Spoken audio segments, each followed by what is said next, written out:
La revue de presse sur GS Communication. Mesdames, Messieurs, amis des journaux, bonjour et bienvenue à ce rendez-vous de l'actualité.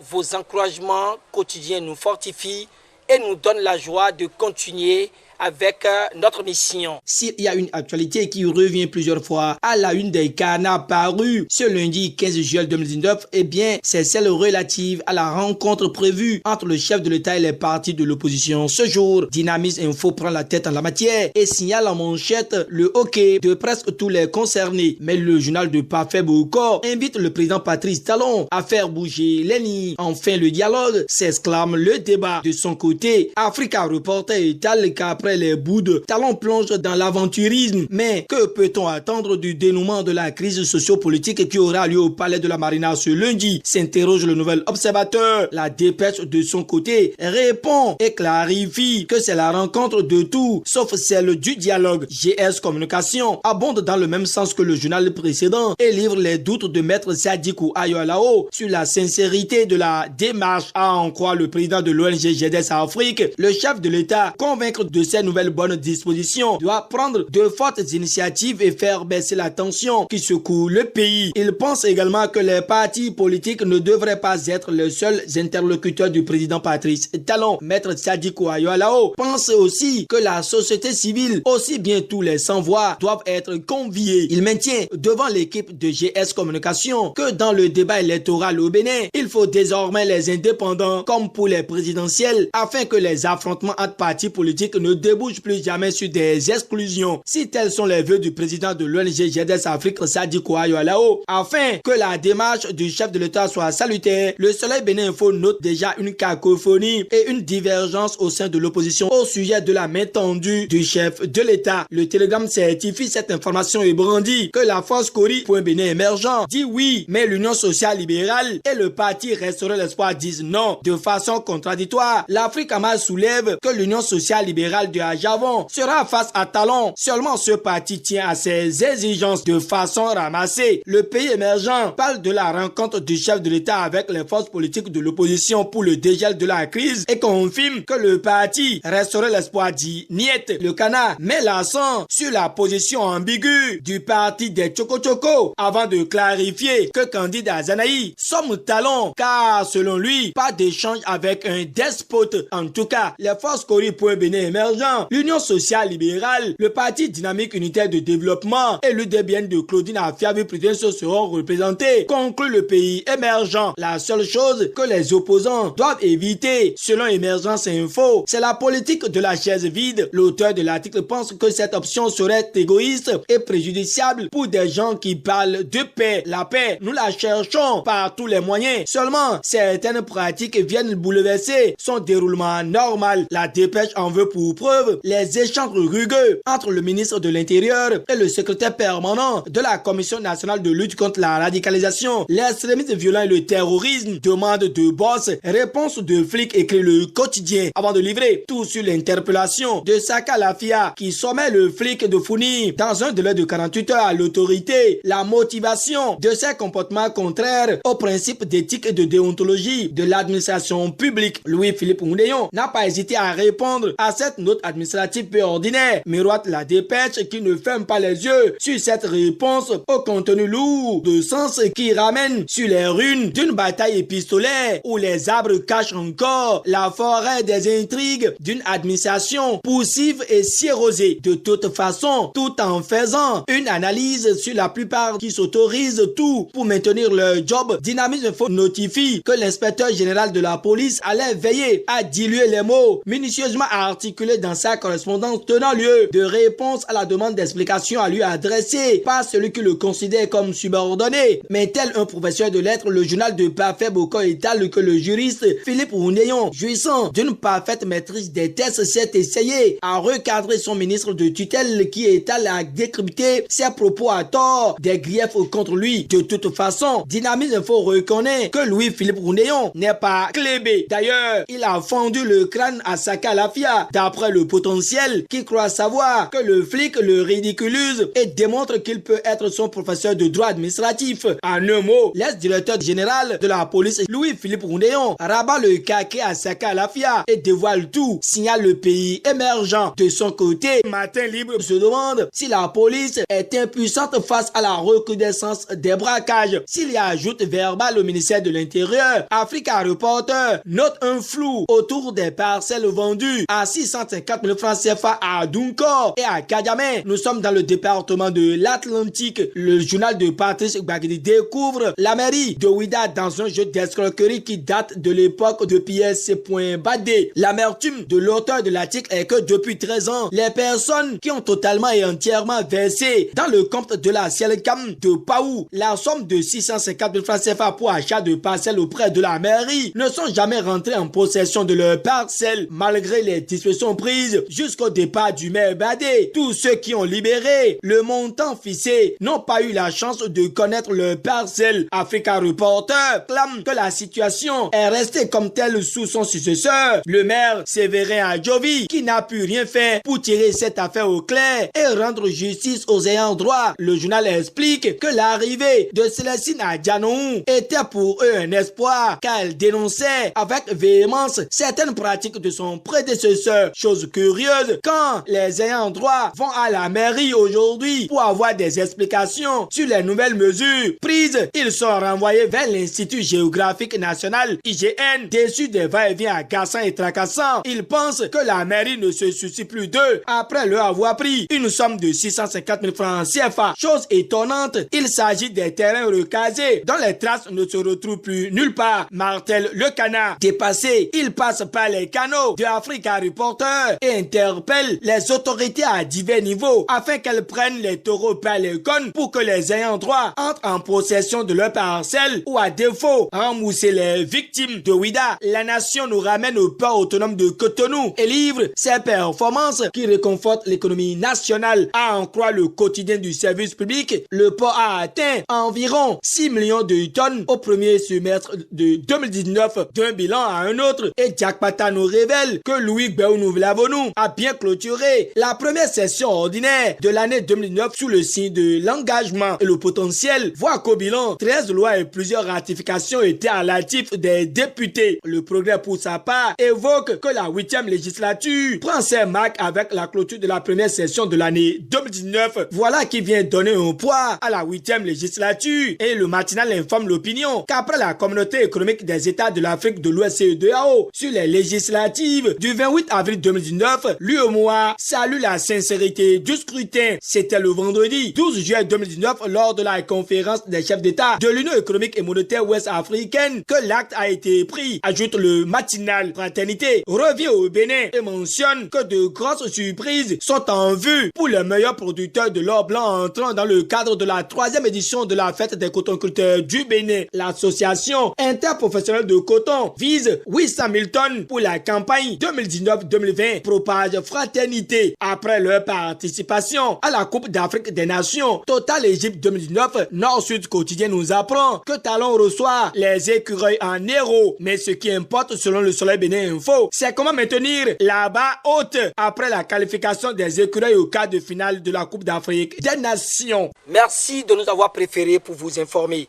Guitembek Sou, avec l'appui technique de Androné Viouatonou, vous souhaite de passer une bonne journée dans la gloire et dans la fierté. À demain pour notre rendez-vous d'actualité.